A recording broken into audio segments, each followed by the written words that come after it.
from that, most organisations are able to derive a kind of a model of behavioural segmentation and understanding of what kinds of behaviours they're trying to encourage.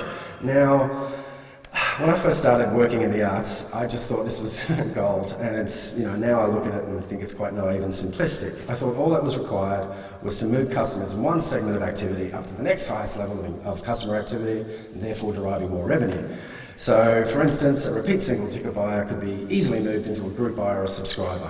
Why wouldn't they, I thought? It's going to save them money, it's going to be easier, they'll buy the tickets in one hit, but that's not the way people work. People don't behave in an utterly linear and predictable fashion.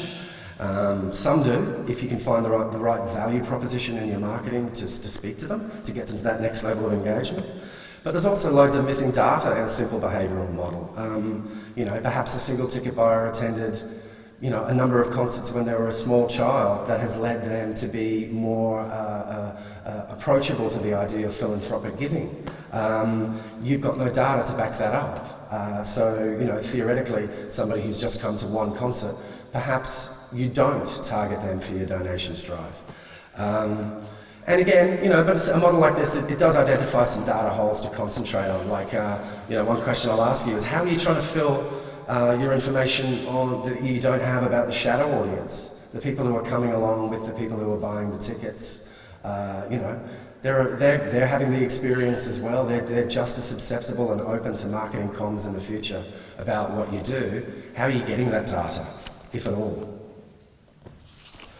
That's a kind of a sample segmentation framework that most people bang out their data in once they've done the crunching. It's got things like, never purchased, dormant segments, so maybe you'd say reactivating some dormant customers that fell into that grey quadrant, the Sydney grey quadrant has value. And then you start, looking at purchase recency and frequency and getting a distinct number so that you understand, you can quantify what your priorities as a business actually are.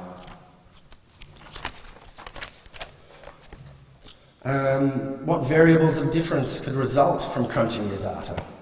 Well, you may get average age, and that can be based on volunteered information. If you do collect age on any part of your sign-up pages, for instance, on your website or through the transaction process, I banged it in the Sydney Opera House transaction path because I felt it was not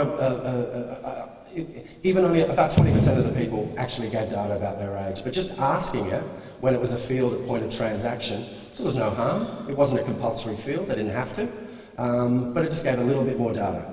And then things like by looking at the postcodes that they leave, you can kind of start extrapolating about the likely affluence